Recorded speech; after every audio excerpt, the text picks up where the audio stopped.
carteiras para ganho de capital. O que é ganho de capital? Ganho de capital é acumular riqueza, é acumular muito dinheiro. Mas acumular dinheiro por si só não é saudável e não se sustenta. Deve ser guiado por um propósito de vida. Montar o próprio negócio, programar uma grande herança, por exemplo, para sua família, ou um dos motivos mais comuns, a nossa aposentadoria. Você já calculou quanto precisa para se aposentar? Tem uma regra muito simples. Se você quer uma renda extra através dos investimentos, você multiplica esse valor por 300. Vamos supor, você quer uma renda extra de R$ 3.000. Você multiplica por 300, o valor obtido é R$ 900.000. Esse é o valor que você precisa acumular para te dar uma renda mensal de R$ 3.000 na sua aposentadoria, somente através dos investimentos. Por exemplo, R$ 5.000 vai ser 1.500.000. Se você quer R$ 10.000 a mais por mês, seria 3 milhões.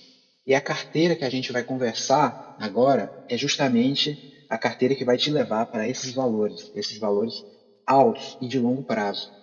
Eu acho que o mais importante é ter isso em mente, é essa visão de longo prazo. Por quê?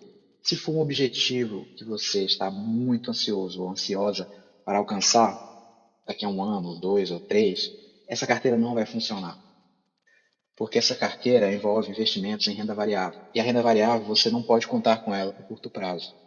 Vai ter um ano que, quando ninguém menos espera, a bolsa pode despencar 10%, 20%, 30%, e você vai acabar se frustrando se não compreender que, para investir nesse tipo de investimento, você não pode se afetar com essas flutuações de curto prazo. Você tem que seguir o plano. E é justamente isso que eu quero passar nesse curso, essa tranquilidade e essa mensagem de como botar esses investimentos em piloto automático, para você não se afetar e isso não perturbar o seu dia a dia e você manter o seu investimento de longo prazo para aquelas ideias que a gente plantou. Mas por que a gente tem que investir em ações? Simplesmente porque não há nenhum investimento seguro, transparente, com bastante liquidez, que renda tanto como as ações renderam. Existem dados de mais de 200 anos nos Estados Unidos.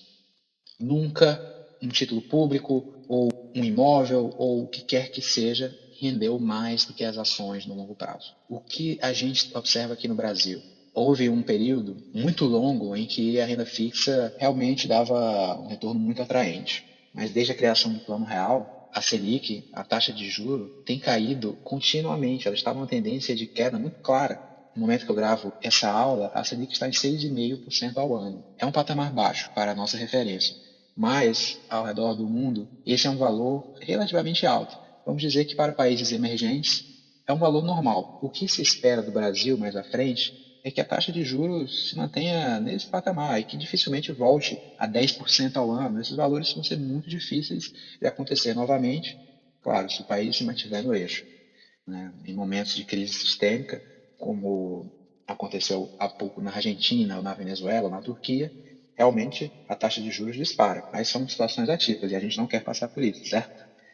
Quanto que a gente tem de retorno histórico aqui no Brasil? Os fundos imobiliários deram 11% ao ano na média. As ações no exterior, nos Estados Unidos, já convertido para reais, deram 13% ao ano. E a nossa bolsa deu, na média, 15% ao ano, se você pega o agregado dos últimos 50 anos.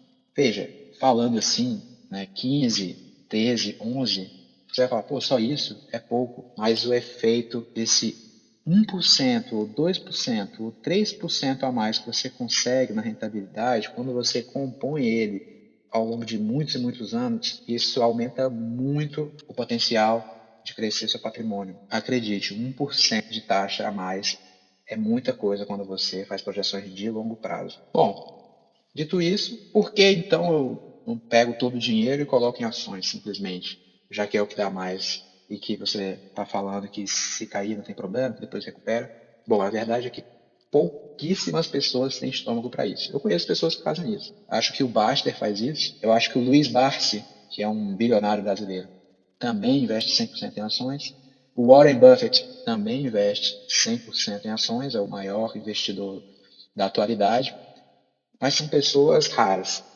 São pessoas que têm uma mentalidade trabalhada já para investir em ações de anos de experiência. E a verdade é que pessoas normais não têm muito estômago para ações. É muito difícil, principalmente aqui no Brasil. O sobe e desce é muito forte, as coisas são bastante imprevisíveis. Falam, inclusive, que no Brasil até o passado é incerto, a gente sabe bem disso. Então, é aqui que entra a estratégia, a inteligência financeira. Existem alguns truques para proteger das grandes quedas, para manter a tranquilidade em todos os momentos. Quais são esses truques? É você montar uma carteira diversificada como um mecanismo, um conjunto de engrenagens que se encaixam para fazer um movimento mais natural. Como é isso? Se a gente observar historicamente, quando se inicia um movimento de alta da taxa de juros, normalmente a bolsa tende a ter uma queda e vice-versa. Então, como a gente se aproveita desse movimento?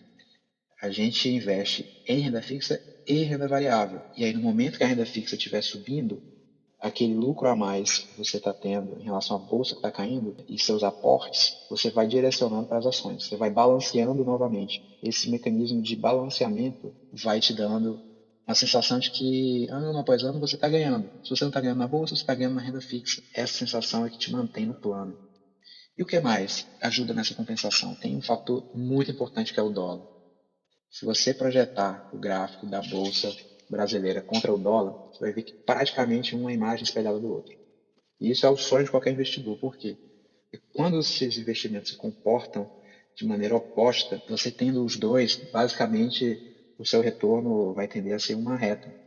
Eles vão compensar o movimento um do outro. O que isso quer dizer? Quando a bolsa cair, o dólar vai subir na sua carteira e você vai ter menos sensação de perda, menos sensação de que está com a sua carteira ou seu patrimônio caindo. E para finalizar, aquele pingado todo mês na conta dos fundos imobiliários ajuda demais a dar uma confiança de que as coisas estão caminhando no rumo certo. Porque o seu pingado no final do mês vai cair independente da bolsa estar subindo ou caindo. E nos períodos de alta inflação, esses aluguéis vão dar uma engordada muito boa, porque os contratos de aluguel são ajustados pela inflação. Então, veja, a gente falou aqui de N cenários e mecanismos de compensação, mas como fazer essa matemática dar certo? Como combinar? Qual é a fórmula? Bom, essa é a pergunta de 1 milhão. Por quê?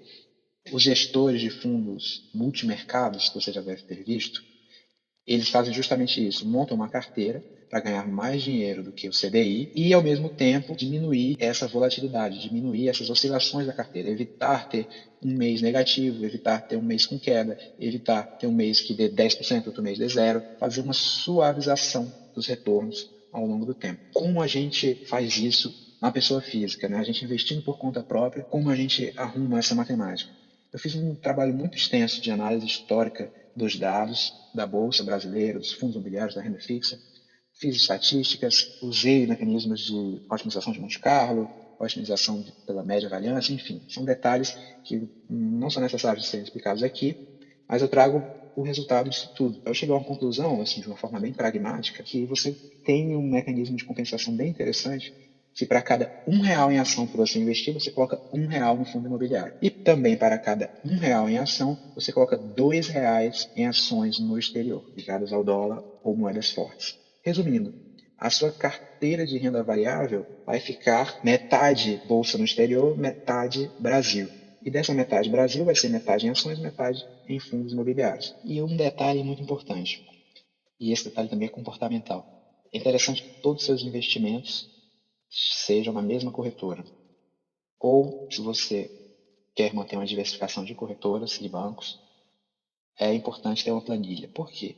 Esse mecanismo de compensação, você só sente dessa forma. Se você olhar para os seus investimentos como caixinhas isoladas, não adianta essa diversificação. Porque, vamos supor, todas as suas ações estão na corretora X. Sempre que você abrir a sua conta na corretora X, você vai ter aquela dor no estômago quando as ações caírem. Diferente de se você estivesse diversificado dentro daquela corretora ali. E se você está se perguntando, bom, ok, entendi a alocação, mas como que eu vou investir assim? A forma mais simples de investir em renda variável são através dos fundos de índice. Para investir no índice S&P 500, que é o maior índice de ações, mais acompanhado índice de ações americano, é só você comprar uma ação chamada IVVB11.